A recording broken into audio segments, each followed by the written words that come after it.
Bienvenidos a todos y a todas a Pasión y Gloria. Os pedimos la venia para entrar en sus hogares a un programa, este tercer programa, que es de interés, porque vamos a tratar temas tan importantes como la historia, las primeras devociones que llegaron al pueblo de Isla Cristina, y también hablaremos con Juan, hermano mayor de la Hermandad del Carmen, para ver cómo se realizó la procesión del 16 de julio, que tuvo bastante éxito por las calles de Isla Cristina. Así que no se muevan, porque comienza el tercer programa de Pasión y Gloria.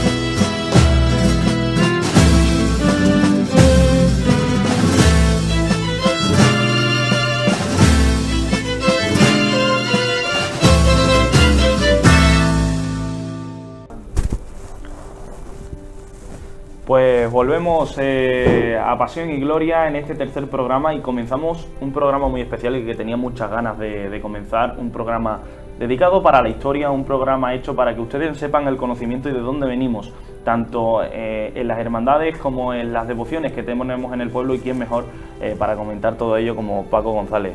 Muy buenas noches. Hola, buenas noches. Encantado de tenerte aquí, porque eres una persona que sabe mucho de historia de este pueblo.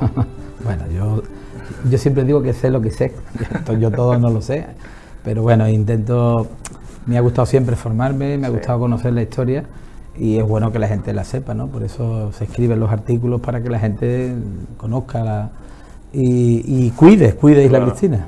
¿De dónde te viene esa afición de estudiar toda la historia? Porque no solo ya en el tema cofrade, sino también en todos los ámbitos del pueblo en general. Bueno, a mí me ha gustado investigar y aprender desde siempre, ¿no? Yo desde muy niño he estado siempre guardando papeles, recortes de periódicos, y me he aficionado a leer mucho. Yo llevo leyendo el periódico La Higuerita desde que soy un niño. Me aficioné desde muy niño también a leer. Me hice con libros de Semana Santa. He estado involucrado siempre en muchos movimientos socioculturales de Isla Cristina, pero esta afición me viene de siempre, ¿no? De ir recopilando cosas. Mi abuela, ya lo he dicho muchas veces, era una mujer que tenía una cajita donde guardaban fotografías, guardaba detalles, es que las mortuorias, y esas cosas las sigo yo teniendo, ¿no? Las sigo guardando. Y lógicamente, pues, un día te inicias y descubres al padre Mirabén y lees sus memorias, y a partir de ahí mi padre tenía una librería muy amplia, y lógicamente en mi casa siempre había libros de mi tío Paco, de mi padre, y yo le echaba mano, ¿no? Y entonces conocía a los autores que habían publicado en Isla Cristina, desde Antonio Avelino Corral, que hacía poesía, a José Félix Navarro, los libros que publicaba Rafael López Ortega, todo eso lo he tenido en mi casa, ¿no? Y lógicamente José Sosa Rodríguez, la historia de Isla Cristina, la biografía sentimental, y lógicamente eso te va abriendo un mundo, y cada vez quieres saber más, ¿no? He sido muy preguntón, me ha encantado estar siempre con las personas mayores. Me he criado con mi padre y mi madre en una peluquería y en un bar, y lógicamente he conocido a mucha gente, y eso, quiera o no, pues te va enseñando, ¿no? Y vas aprendiendo. Lo que sí que he aprendido, cuando ya das un salto cuantitativo y cualitativo, que me he codeado con amigos que han sido doctos en estos temas, ¿no? Historiadores, catedráticos, del cual he bebido, lógicamente, y una de las cosas que siempre he intentado es que todo lo que se publique vaya arropado con una fuente. Es decir, tú antes, fuera de antena, me hacías unas preguntas y yo te decía que eso, qué consistencia. No, es que me lo habían dicho, pero es que eso no tiene consistencia. Claro. Entonces, todo lo que se publica y todo lo que se dice tiene que tener una base, y la base es la fuente. ¿Eso dónde está? En la fuente. A veces la fuente no existe, pero sí que está la transmisión oral, y la transmisión oral lo que nos da es la cercanía, se arrima a la verdad, pero no es una verdad exacta, ¿no? Claro. Es que a mí me dijeron que en el año tal pasaba por allí, o puede ser verdad, y entonces se investiga sobre eso, pero lo que ocurre es que esa realidad se va desvirtuando, ¿no? Y se va se va haciendo como un cuento, se le va como una leyenda, ¿no? Y entonces la investigación tiene que ir a la fuente y todo lo que se publique, todo lo que se diga, tiene que estar contrastado y demostrado. Bueno, Paco, yo quería hacer este programa desde una vista como un público más, porque aquí se viene a aprender y todos los que están detrás de sus pantallas pues van a aprender de muchas cosas de las que se diga. Quería empezar porque se ha hablado en estos últimos días, ¿no?, de las primeras devociones que llegaron al pueblo marianas, ¿no? ¿Cuál es la primera devoción? Porque tenemos entendido que es la Virgen de los Dolores, luego la patrona es el Rosario. Bueno, vamos a ver. La primera devoción, tú me has dicho Mariana, ¿no? Mariana. Vale. Ahora hablaremos de las cristíferas también. Bueno, cuando los catalanes llegan los primeros colonos llegan a la Higuerita después del terremoto de Lisboa y se asientan como un núcleo poblacional, colocan unas chozas. Y lo primero que hacen, cuando ellos ya ven que hay 4 o 5 chozas en la que hay un núcleo fijo en este pueblo, ellos necesitan misa. Claro. Y entonces, ¿qué es lo que hacen aquellos colonos? Pues colocan como altar para presidir aquellas chozas una imagen en una pintura de la Virgen de los Dolores, que se piensa que como muchos de estos catalanes anterior al terremoto de Lisboa estuvieron en la desembocadura del Guadiana, en la playa de las Cabezas, que hoy es desde Punta del Moral hasta la desembocadura del río Guadiana, Montegordo, sí, y la playa del Verdigón, la zona esta de Isla Cristina, se piensa que aquellos catalanes que estaban en la zona de Montegordo, después del terremoto de Lisboa, a la temporada siguiente, se vienen a la Higuerita y colocan pues la devoción que posiblemente coincide con la que hay en Montegordo, que es Nuestra Señora das Dores, Nuestra Señora de los Dolores. Y esa imagen dura en la Higuerita hasta 1823. Pero estamos hablando del cuadro ya del o cuadro, de la imagen. El cuadro. El cuadro. Es una imagen. Claro, claro. No deja de ser una imagen. Sí, sí, sí. Es un cuadro al que se le daba culto, presidía aquella choza hasta 1823. En 1823 se trae una imagen de bulto, el padre Mirabén lo cuenta estupendamente en sus memorias, se trae una imagen de bulto que, según dice el padre Mirabén, que la Virgen era muy poco agraciada, era una Virgen que no atraía a los fieles, porque no era bonita, ¿no? Se intentó restaurar, se intentó pintar, se le intentó cambiar las manos y la cara, pero no hubo manera de mejorar aquella imagen. Y es en 1787 cuando se le encarga por el propio padre Mirabén a Juan de Astorga la primitiva imagen de la Virgen de los Dolores, sí, que es la que se pierde en el 36 en los asaltos de la parroquia. Esa imagen de la Virgen de los Dolores desaparece y en 1937 se le encarga a Sebastián Santos Roja, que era un escultor bastante importante en aquel momento, y lo que se le encarga es una réplica de la Virgen de Juan de Astorga. Pero entonces la imagen que vemos ahora de la Virgen de los Dolores es una calca prácticamente o modifica algo en su rostro. El autor lo que intentó hacer por encargo de doña Lola Romeu Porta, por encargo de doña Lola, lo que le encarga es una réplica exacta de la imagen que había hecho Juan de Astorga, y se pasó para ello, con el tiempo se ha sabido, se pasó para ello con el resto de una reliquia que la Virgen de los Dolores tiene en los pies del altar, de su mascarilla. Hay un resto de la mascarilla que se pudo recuperar en el 36 y que custodió la familia de doña Lola, los descendientes de doña Lola, y que gracias a esa mascarilla se pudo hacer una réplica exactamente casi igual, no es igual, claro, pero casi igual, de la primitiva Virgen de los Dolores. Pues, esa es la primera devoción. Eso es lo que iba a decir. Esa es la primera devoción. Luego... Esa es la primera devoción mariana, que llega que tenemos en Isla Cristina. En 1789, es decir, en 1789... O sea, antes de los Dolores. Antes, no, vamos a ver, vamos por partes.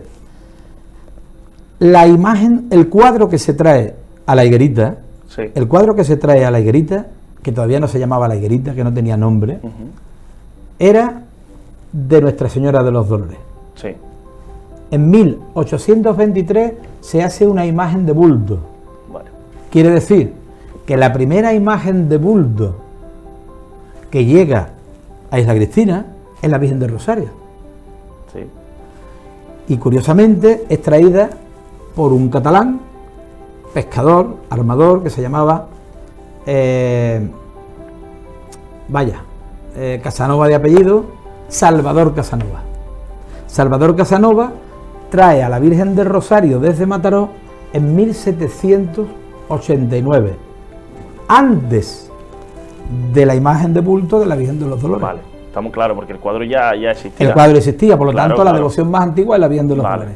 Vale. Pero la primera talla que llega a la higuerita es la Virgen del Rosario. La Virgen del Rosario, que llega como patrona del gremio de mareantes. ¿Qué quiere decir patrona del gremio de mareantes? Significa que era la patrona de los marineros. Sí. Por aquella época, la Virgen del Rosario era la patrona de los marineros. Pero ¿qué ocurre? Hay que decirle a los espectadores que ya en Isla Cristina hay una calle que se llama de Nuestra Señora del Carmen. Que no es la que conocemos hoy en día. Sí, sí, sí. Ah, es la misma, Es se la mantiene. misma, es la misma calle. ¿Y por qué se llama Nuestra Señora del Carmen? Pues tiene una fácil explicación. Isla Cristina nunca perteneció al Marquesado de Astorga, ni perteneció a Ayamonte, ni perteneció a la Redondela. Eso es un error que mucha gente dice, es que nosotros pertenecíamos a la Redondela. No, nunca. Isla Cristina no perteneció ni al Marquesado, ni a Ayamonte, al Cabildo de Ayamonte, ni al Cabildo de la Redondela. ¿Por qué no perteneció? Porque cuando los primeros colonos que llegan a la higuerita empiezan a trabajar, automáticamente la marquesa de Ayamonte reclama este territorio como suyo, Claro. que tiene todo el sentido del mundo. ¿Por qué? Porque si la Redondela es del Marquesado, Ayamonte es el Marquesado y nosotros estamos en medio, pues esto también es del Marquesado. Y entonces intentan cobrarle, que le cobraban, venían a cobrarle los impuestos a los colonos. El Ayuntamiento de Ayamonte también quiere cobrarle los impuestos, porque dice que esto es territorio de Ayamonte. Pues también tiene sentido, estamos aquí en Claro. medio, pues Ayamonte también dice que esto es suyo. Y la Redondela dice, no, este terreno es mío.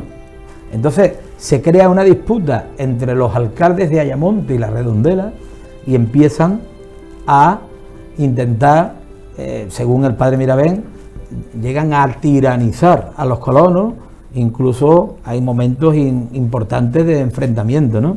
¿Y qué hacen los catalanes? Pues recurren al rey de España, recurren a la corona, diciendo que ellos... ¿En ese caso quién era el rey de Carlos, España? Carlos III. Carlos III. Empieza a recurrir a la corona y empieza a exigir que ellos no tienen por qué, que ellos son, que no, que estos impuestos, porque ten en cuenta que en aquella época el sistema que hoy entendemos de tributos, de impuestos, incluso la sal, que era un mineral que costaba un dinero, los impuestos eran altísimos, eso era se necesitaba la sal y la traían de Ayamonte, la sal, ¿no? Sí. Entonces el Estado se lleva un importante, los impuestos eran muy grandes.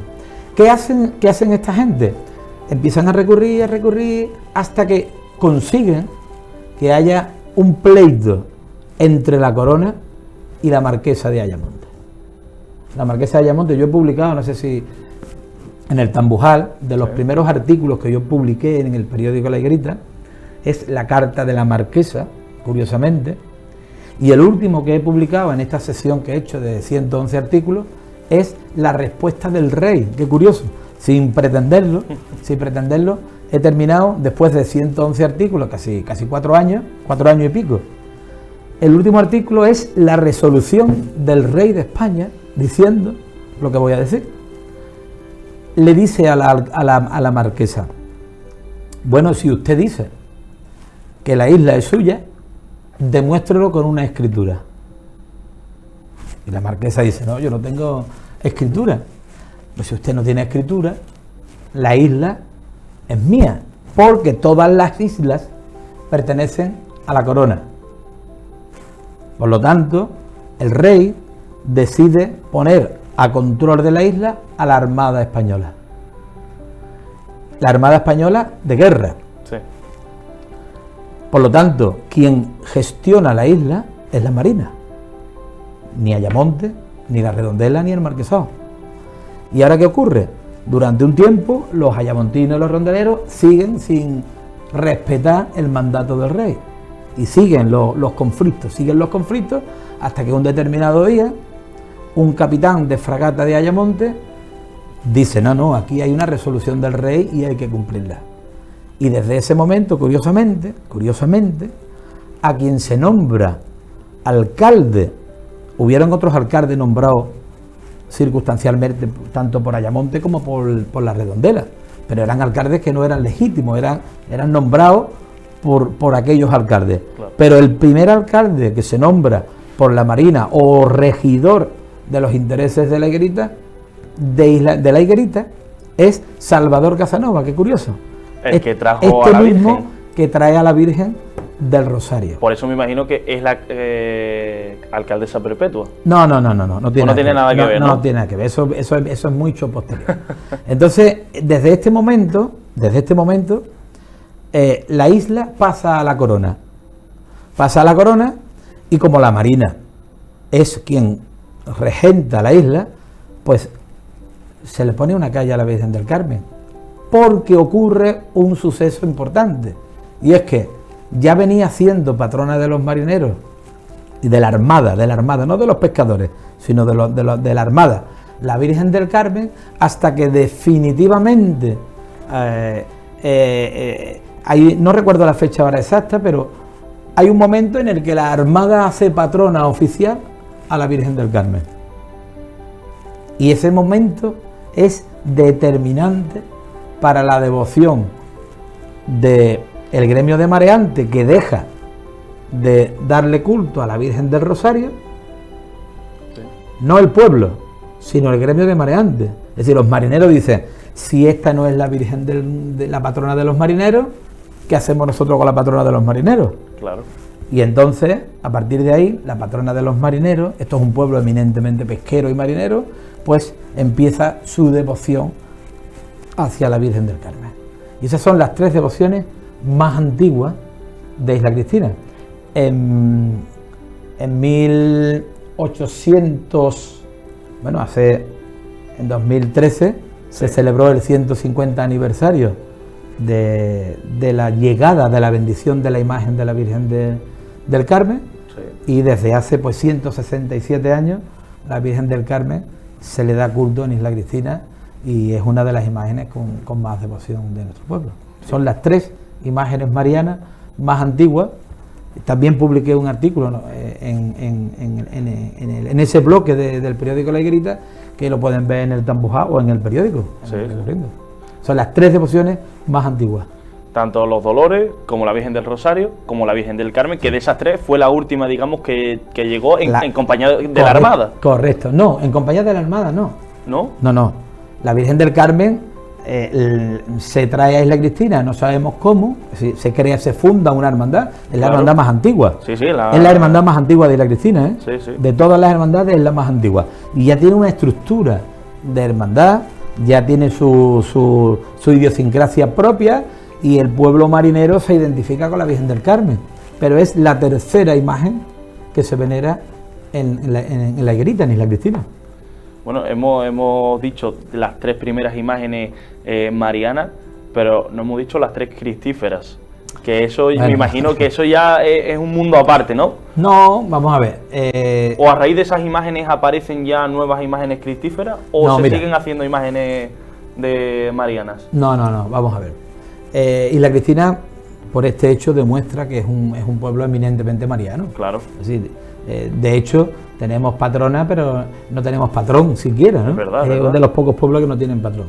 Pero el tema de los Cristos es una cosa interesante que me gusta que me lo pregunte, porque muchas veces tenemos un gran desconocimiento, ¿no? Ahora, cuando decimos la primera imagen que se venera es la Virgen de los Dolores, hay que poner un paréntesis. Lo primero que se venera es el Santísimo. Claro. Es decir, voy a explicar algo que todo el mundo sabe, yo me imagino que todo el mundo lo sabe, pero cuando los catalanes montan la choza, las misas venían a celebrarlas los padres franciscanos de la Redondela, perdón, de Ayamonte. Los frailes de Ayamonte venían a hacer misa a la higuerita y se le pagaban, los pescadores le pagaban el servicio que ellos prestaban, ¿no?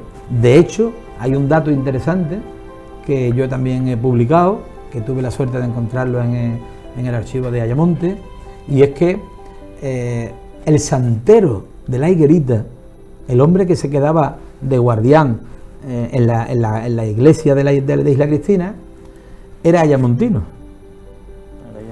Era ayamontino. Y este hombre no deja descendencia. Y había hecho un capital importante. Era, no sé qué a qué se dedicaba, pero dejó dinero. Y entonces cuando este hombre muere, pues solicita en su testamento, hace un testamento diciendo que dona parte de su patrimonio a los conventos de Ayamonte, divide parte de su terreno a unos conventos de Ayamonte y destina una cantidad importante para que se siga dando misa en la parroquia de la higuerita. Ese dinero él lo destina para que vengan unos frailes de Sevilla y de Cádiz, que venían por mar, sí, además de los de Ayamonte, a dar misa en la higuerita. Una cosa muy bonita, ¿no? Hombre. Eso es lo primero que intentaron, que hubiera culto en Isla Cristina. Entonces, por lo tanto, cuando decimos la primera devoción es la Virgen de los Dolores, sí, pero el Santísimo estaba antes, ¿no? Claro. Porque es el sentido de todo, digamos. Claro, si no hay misa, no tiene sentido. Si no está Dios, si no está Jesús inmolado, no hay los demás, ¿no? Los demás, pero sí que es verdad que las devociones son las marianas. Y luego hay un salto importante a la primera imagen que el padre Mirabés nos lo cuenta en sus memorias y nos habla del primer cementerio de Isla Cristina. Isla Cristina va creciendo, Isla Cristina tiene unas necesidades. La necesidad era hacer una parroquia, la necesidad era que la gente para casarse, bautizarse, tenían que ir a la Redondela o a Ayamonte, pero sobre todo a la Redondela, porque eso sí, antes dije que Isla Cristina no había pertenecido nunca a Ayamonte ni a la Redondela, pero eclesiásticamente sí que pertenecimos a la parroquia de los 12 apóstoles de la Redondela. Por lo tanto, el cura de la Redondela era el que dirigía la parroquia provisional, que no era una parroquia, era una iglesia. Sí. La iglesia provisional de la higuerita, y después Isla Cristina, estaba bajo la tutela del cura de la Redondela. Y la gente se enterraban en la Redondela, se bautizaban en la Redondela, se casaban en la Redondela, los registros están ahí. Que la iglesia de la Redondela que conocemos hoy en día, ¿no? Claro, esa misma iglesia, con otro concepto de iglesia, sí, de otra manera, eso está restaurado, pero es la misma iglesia. En esa iglesia están los primeros isleños, las bodas, está todo hecho en la iglesia de la Redondela. ¿Y qué ocurre? Hay un momento importante en la historia, que el padre Mirabén consigue independizar la parroquia de los Dolores de la de los 12 apóstoles. Por eso hemos celebrado hace unos años los 200 años de parroquia, ¿no? Y se ha separado la parroquia. Sí. Ya tenemos una parroquia, ya no es iglesia, ya es parroquia. ¿Por qué? Porque tiene capacidad propia e independencia. Claro. Y el padre Mirabén en aquel momento también entiende que tenía que hacer un cementerio. Y el padre Mirabén decide que hay un terreno a las afueras del pueblo, que es donde hoy está la ermita. Sí. Y entonces el padre Mirabén rotula el nombre del cementerio con el nombre de la resurrección y la vida. Y pone un Cristo, un crucificado. Qué curioso que se llama el Cristo de la vida. El Cristo que se venera en la parroquia de los Dolores es Cristo de la vida, que no tiene nada que ver, en teoría, pero sí tiene mucho que ver con el nombre del Cristo que se coloca en el cementerio. Ya tenemos el primer Cristo. Claro. Un crucificado. Pero que no tiene nada que ver con el Cristo de la vida que conocemos hoy en día. No tiene nada que ver porque nadie ha logrado descifrar esto que yo estoy diciendo. Claro. Es decir, hay un crucifijo, a lo mejor era un crucifijo pequeñito, claro, a lo mejor era un crucifijo sin valor artístico, o a lo mejor tuvo un valor artístico, no lo sabemos. Claro. Ese Cristo desaparece. La cuestión es que el padre Mirabén le pone al cementerio Cristo de la resurrección y la vida. Y así es como se llama el cementerio, hasta que desaparece en un momento determinado, porque se queda pequeño, porque el pueblo va creciendo, claro, y se decide hacer el cementerio nuevo de San Lorenzo, que es el primero que está en la parte de poniente, de este lado, y el otro es de San Román, que es posterior. Entonces, tenemos ahora el primer Cristo, que es de la resurrección y la vida. Y curiosamente, años después, se crea la hermandad sacramental en la parroquia. Se crea la hermandad sacramental que tiene un Cristo. Un Cristo que procesionaba por la parroquia, que salía, después vendremos a la procesión, Claro. Y ¿pudo ser ese Cristo el del cementerio? Pues no lo sabemos. Eso no se sabe. Si fue el mismo o fue otro. La cuestión es que se llama de la vida, Cristo de la vida. ¿Pudo ser ese Cristo? No hay nada escrito, no se sabe nada. Lo que sí sabemos es que hay una hermandad sacramental en la parroquia, y que esa hermandad, Ventura Mirabén es el promotor de esa hermandad. Estamos hablando del siglo XIX, finales del XIX, los años del siglo XIX, y que esa imagen es un Cristo, pero no sabemos si es el de la parroquia, pero qué curioso que se llama Cristo de la vida. Claro. Y entonces ese Cristo,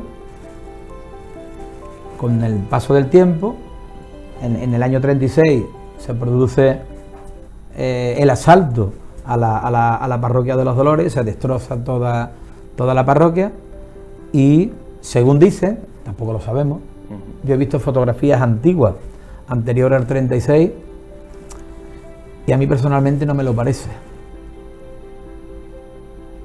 Pero también ten en cuenta que las imágenes, cuando se restauran, claro, sí, se están expuestas a un cambio. Hay quien dice que fue la cabeza de una antigua que se conserva, que es la cabeza antigua que se conserva, a la que se le acopló un cuerpo de un santo entierro. Tú no lo recordarás, pero las personas que ya tenemos ya más de 40 años, recordamos que el Cristo de la vida, el Canejito, sí, tenía en las asilas 2 parches antes de la restauración, y era porque era un Cristo que servía como santo entierro. En muchas parroquias había... ¿Pero era de la misma hermandad o de hermandades totalmente? La hermandad no existía, eso viene posterior, la hermandad no existía. Ese Cristo pudo ser el de la sacramental o no lo sabemos. Ese Cristo pudo ser la cabeza antigua o no. Pues mira, vamos a pensar que sí, pero el cuerpo no, porque el cuerpo era de un santo entierro. Pero también puede ser que había una tradición en España en la que el Cristo crucificado servía también como santo entierro cuando llegaba la Semana Santa. Como eso no está escrito en ningún lado, es a lo que yo antes me refería, como eso no está escrito en ningún lado, no le podemos dar una consistencia seria. Lo cierto es que se llama Cristo de la vida y tiene mucha vinculación al del cementerio. Y lo cierto es que procesionaba con la hermandad sacramental por la parroquia. Y lo cierto es que en el 36 se destroza y se restaura, y el Cristo actual pues es una restauración de, creo que era José Navarro, si no recuerdo mal, el autor de esta imagen, pero con la cabeza primitiva, y no sabemos de cuándo data. Y ese es el Cristo, posiblemente la imagen de Cristo más antigua, pero no es la imagen más antigua que procesiona en nuestro pueblo, porque ya nos tendríamos que venir. El tema de la Semana Santa es una cosa contemporánea en Isla Cristina. Sí. Antiguamente hacer un pueblo joven, pues no tenemos una tradición amplia, ¿no? Es decir, la hermandad más antigua de Isla Cristina, que se erige canónicamente y curiosamente en la archidiócesis de Sevilla, porque el obispado de Huelva no existía, es la hermandad de nuestro Padre Jesús del Gran Poder, y es del año 21. Por lo tanto, la primera cofradía de nazarenos que se funda en nuestra localidad es la de nuestro Padre Jesús del Gran Poder. Es curioso, ¿no? Sí. ¿Y dónde se ubicaba el Gran Poder? Pues mira, el Gran Poder se funda a raíz de la creación del Colegio de la Ermita. Sí. Cuando se tira abajo el cementerio, hubo un proyecto para crear en Isla Cristina un hospital. Ese proyecto nunca llegó a cumplirse, porque el promotor de aquella idea, que era tío y suegro de don Román Pérez, que era médico, José Caballero Romeu, fallece antes de que aquella obra se pudiera llevar a cabo.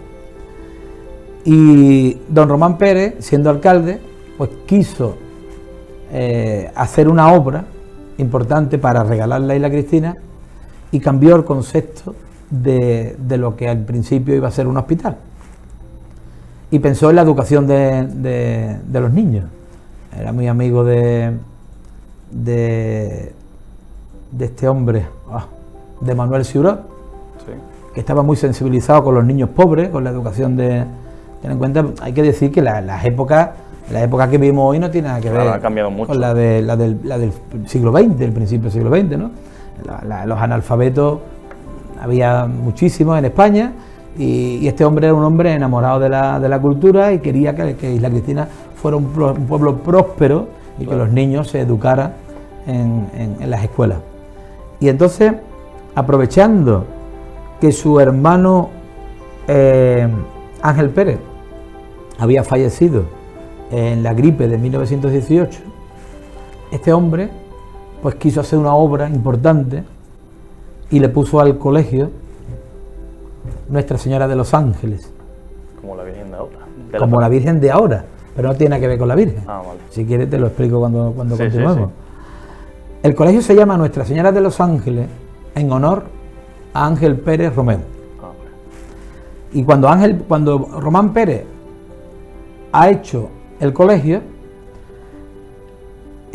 lo dota de una capilla. Ten en cuenta que la educación antigua, y España era un país confesional, un país muy vinculado a la iglesia, era muy religioso, entonces este hombre entiende que la educación tenía que ir cerca a la religión, y su madre, su familia, donan la imagen de nuestro Padre Jesús del Gran Poder, que curiosamente tuve la suerte también de descubrir el autor, que hasta hace 2 años era anónimo. ¿Y quién es el autor de...? Pues el autor ahora mismo, tengo tanta información que ahora mismo se me ha olvidado el nombre. Si soy capaz de acordarme de aquí te digo el nombre. El autor, pudimos descubrir el autor a través de una publicación en Barcelona, sí, donde hace referencia... Entonces el autor del Gran Poder no es andaluz, digamos, no, es catalán, digamos. Pues es madrileño. Ah, es madrileño. Hemos descubierto que es madrileño. Tenía su taller en Madrid y de coraje me da de no acordarme del nombre. Y este hombre, pues es el que hace la imagen. De hecho, la higuerita, ningún periódico hace referencia a la autoría de este hombre, ni siquiera si estuvo en el acto de la bendición. Pero hemos podido encontrar un documento en Barcelona, en una publicación catalana, en la que nos da referencia del autor. Y entonces este hombre hace la imagen del Gran Poder. Ya tenemos una imagen. Y ese mismo año, Román Pérez funda la Hermandad de Nuestro Padre Jesús del Gran Poder. Sin titular. Sin titular. Es decir, sin titular mariano.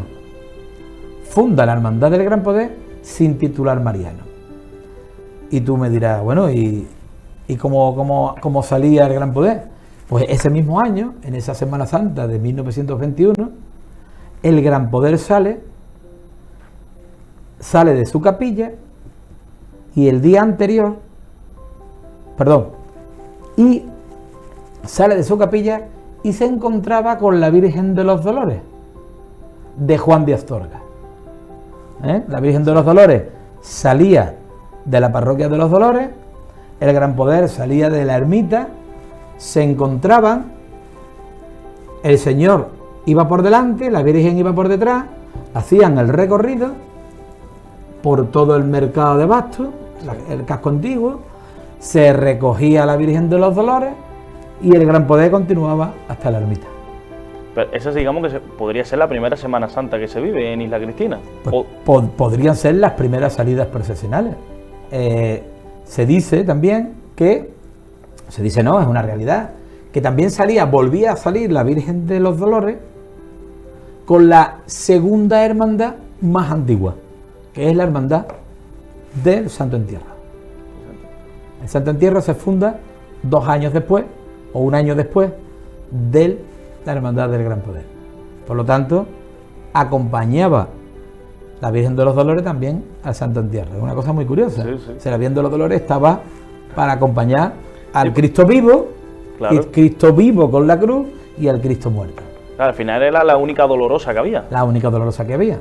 Hasta que en 1929, creo que es 29, si no recuerdo mal, sí, el año 29, se le encarga una imagen a Antonio Castillo Lastrucci, Antonio Castillo Lastrucci, y desde ese momento la Virgen de las Mercedes acompaña a Nuestro Padre Jesús del Gran Poder.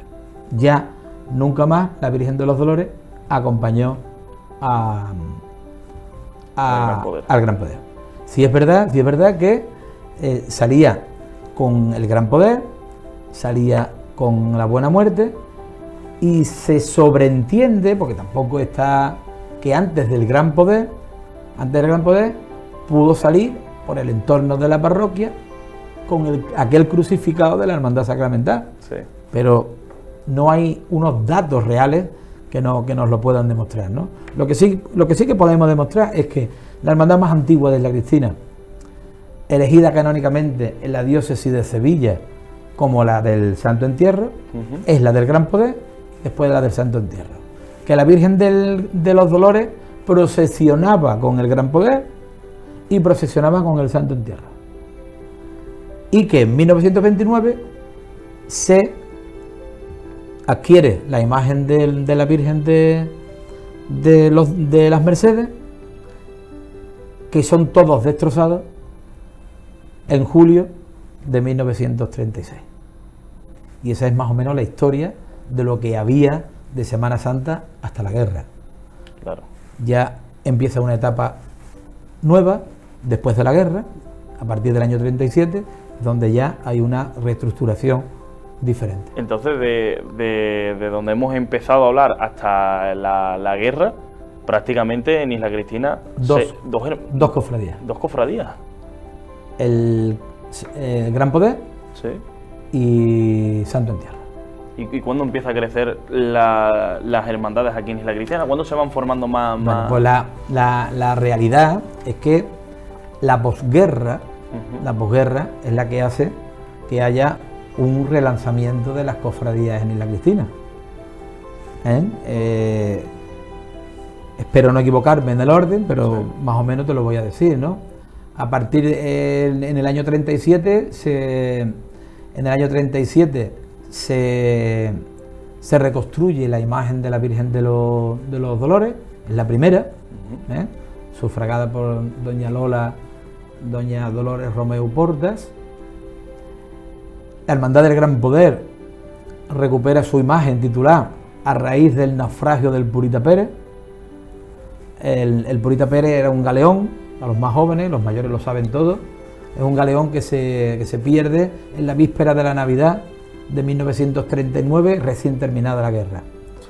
Entonces una de las viudas de aquel naufragio, con el dinero que recibe de indemnización, decide decide encargar la imagen de un nazareno, porque en su concepto espiritual y devocional ella decía que como no tenía a su marido cerca, quería tener la imagen del Gran Poder cerca, y viendo al Gran Poder veía a su hijo.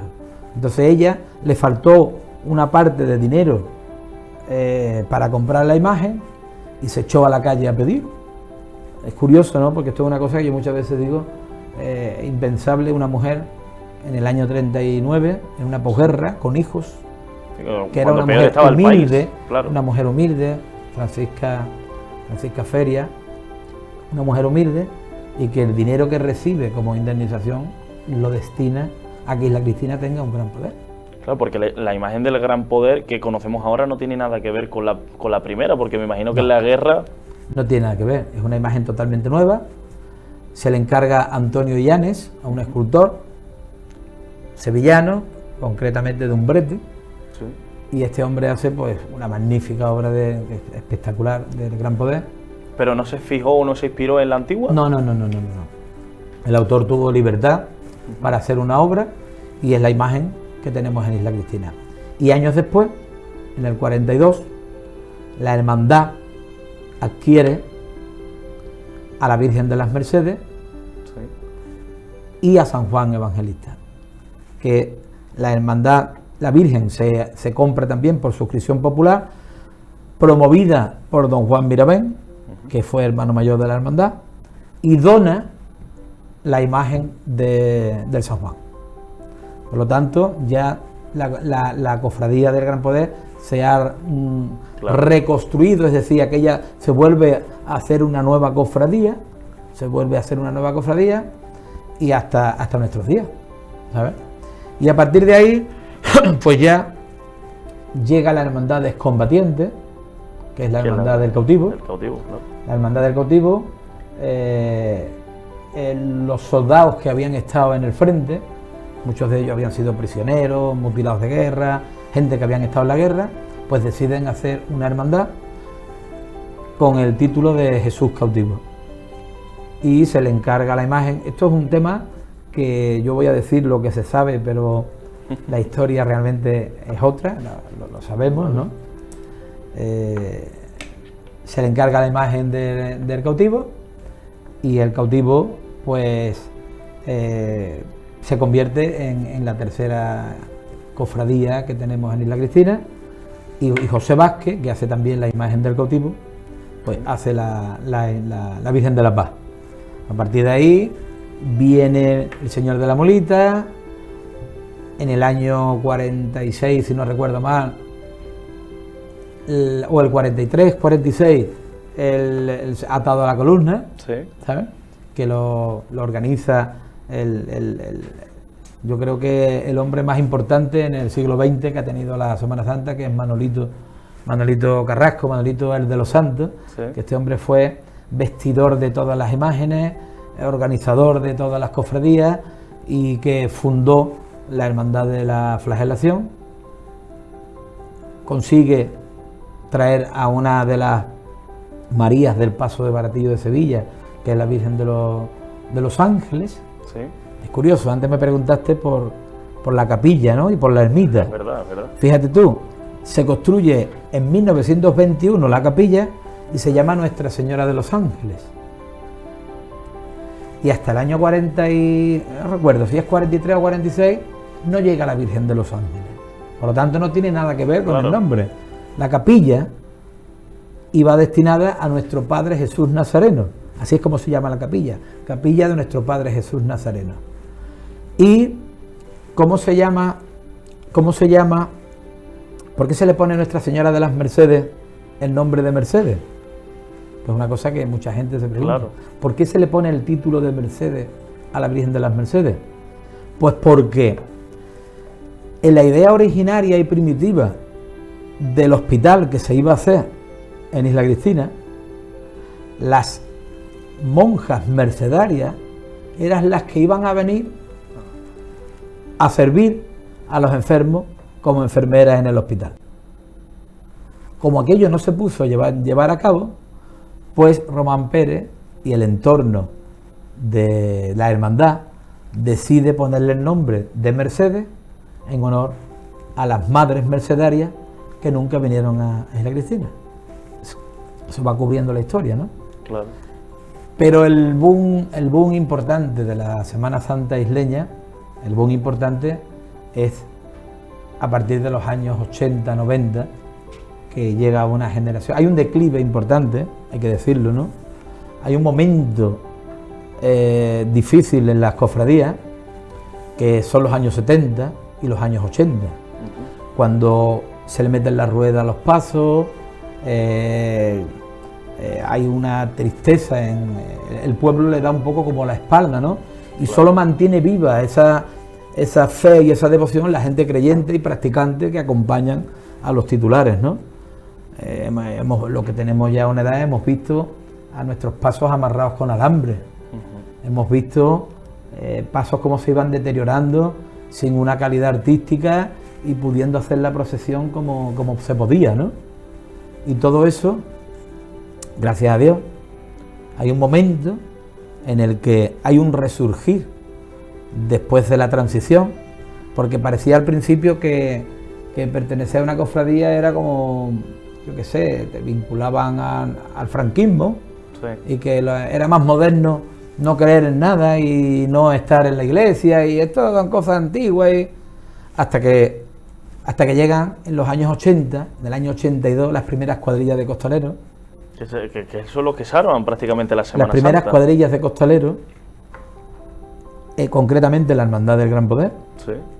Son primero el Gran Poder, después la Virgen de las Mercedes, después le sigue la Virgen de los Dolores, y hay un resurgir cofrade de gente muy formada.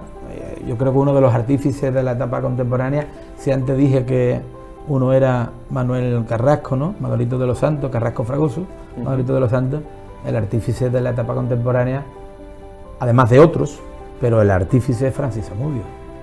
Ha sido fundamental en nuestra Semana Santa, con un gusto exquisito, ¿no? Sí. Y con un cuidado, ¿no?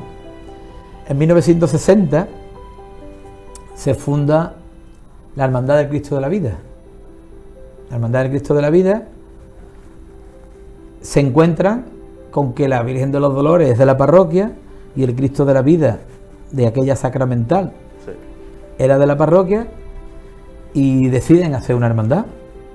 A raíz de una acción de gracia hay un accidente y ellos prometen constituir una hermandad, se reúnen 33 amigos y crean una hermandad, que es una hermandad reciente, ¿no? Una hermandad, claro, joven, digamos. Joven, hombre, que claro. Pero sí hay que decir una cosa en favor de esta hermandad, ¿no? Y es que quizá esa hermandad sea la hermandad que le impregna a nuestra Semana Santa un sello especial, sí, que la diferencian de otras Semanas Santas. Sí, más solemne, más seria, más... Correcto. Hasta que llega la hermandad del Cristo de la Vida, las demás hermandades eran unas hermandades festivas, sí, sin control. Mi padre me contaba, los que han vivido eso lo pueden contar, ¿no? La hermandad de Manuelito de los Santos llegó un año a amarrar a los nazarenos, sí, lo que aquí llamamos penitentes, amarrarlo con una cuerda, porque la gente se iban de la fila y para que se mantuviera el control de las procesiones, pues hubo que amarrar a los nazarenos. Era un poquito desastre, ¿no? El Gran Poder llegaba a la calle Mercado, se metía por las calles aquellas, lo dejaban en el suelo, la gente entraba en las casas, los patrones de la época invitaban a la gente a tomarse el café, a tomarse el dulce. Es que yo era un poco descontrol, ¿no? Claro. Era una cosa que estaba bien en aquella época, pero que hasta que no llega la Hermandad del Cristo de la Vida, no se toma un estilo más castellano, De hecho, la matraca no es una cosa andaluza. La matraca es un artilugio que se utiliza en Castilla, ¿no? Se utiliza en Valladolid, en Toledo, por ahí, ¿no? Entonces, se impone un silencio, se impone un respeto, que a partir de ahí las demás hermandades empiezan a copiar. Y es bueno que se copie lo bueno. Claro, obviamente. Igual que también, antiguamente, los pasos de Isla Cristina, pues todos iban a cargadores, no a costaleros. Y eso es el estilo gaditano. Nosotros tenemos mucha influencia de Cádiz, que la hemos perdido. Teníamos muchísima influencia de Cádiz porque nuestras calles eran estrechas y los pasos se llevaban por dentro, al hombro. Y el único que ha mantenido ese estilo es el Cristo de la Vida. De verdad. Ha mantenido el estilo gaditano por sus características, porque es muy chiquitito y porque ha mantenido siempre ese estilo de llevar el peso al hombro, ¿no? Y a partir del año 82, pues la Semana Santa pues lógicamente se empieza a sevillanar. Claro, es lo que iba a decir, ¿no? Hemos bebido, por todo el mundo hemos bebido de la Esperanza de Triana, de la Macarena, de cómo anda las Tres Caídas, de cómo anda el otro. Y al final esto, pues lo que es una realidad, que es un sentimiento espiritual y religioso, pues tiene un componente de folclore muy grande, ¿no? Entonces, la Semana Santa la tenemos que ver desde dos vertientes, ¿no? Primero, lo que significa, que es la parte espiritual y el sentido que tiene hacer una estación de penitencia, y después la parte artística, que es la música, es el olor, las flores, cómo se visten a las vírgenes, cómo se visten a las imágenes, y todo eso es una mezcla de sentidos que hacen que nuestra Semana Santa en muy poco tiempo se haya puesto a la altura de la Semana Santa, yo diría de las mejores de la provincia, y que tenemos una imaginería de una calidad artística espectacular. Te lo iba a decir, de los pocos pueblos que tenemos esa imaginería. Yo hablando una vez contigo de esa imaginería tan sevillana, ¿no? Se podría decir. Pues sí, porque mira, Isla Cristina ha tenido la suerte de que en los años difíciles de la posguerra hubo un mecenazgo que tenía cultura, que tenía nivel. Y entonces, ¿a dónde fueron? Pues a los mejores. Tenemos que hacer un gran poder, a los mejores. Tenemos que hacer una Virgen de las Mercedes, a los mejores. Tenemos que hacer una imaginería, vamos a buscar los mejores. Luego hemos tenido la suerte de que aquí se talló el paso del Santo Entierro, por Oliva. Hemos tenido la suerte de que tenemos una imaginería, y luego nos hemos encontrado también con la suerte de que, por ejemplo, tenemos una talla del siglo XVIII, que es la Virgen de la Soledad, que llegó en los años 60, que era privada, una familia la trae a Isla Cristina, de la desamortización de Mendizábal, de un convento granadino, y que se ha descubierto hace muy poco tiempo que no es de la escuela granadina, sino que es de una familia malagueña, de un escultor malagueño, que tanto su padre como su hermano eran imagineros, y que ya se puede decir públicamente que la autoría de la obra no es de la escuela granadina, sino es... Tampoco recuerdo ahora mismo el nombre, no lo tengo memorizado, no lo he trabajado. Pero que la imagen viene de Málaga, no viene de Granada. Sí, la imagen... Que siempre se cuenta que vino en un cajón guardada la imagen. No, la imagen la trae un médico, doctor de Granado, que era de su familia. Es decir, cuando se produce la desamortización de Mendizábal, se vendieron muchas imágenes y la gente pudiente en aquel momento pues compró. Claro. Los padres de este señor, los abuelos o los bisabuelos, compraron esa imagen. Y ha ido pasando de generación a generación, hasta que un día este hombre pues decide que su familia, por las razones que sea, no iba a estar preparada para guardar esta imagen, y antes de que acabara vendiéndose o en otro sitio, o la dona a la parroquia. La dona a la parroquia y se lleva durante muchos años en la sacristía. Yo recuerdo de muy niño, estaba metida en la sacristía, dentro de una hornacina, y También contaré, tengo un artículo pendiente sobre la Virgen de la Soledad y no quiero decir, No. pero antes de ser Soledad pudo haber tenido otra vocación. Antes de ser Soledad. Sí, en Isla Cristina, porque hubo un intento de creación de una cofradía. En torno a la Virgen de la Soledad. Correcto, que conocemos ahora. Que no llegó. Claro. Y don Manuel Martín Gil, el cura de la parroquia, le pide a Manuelito de los Santos que hiciera una hermandad.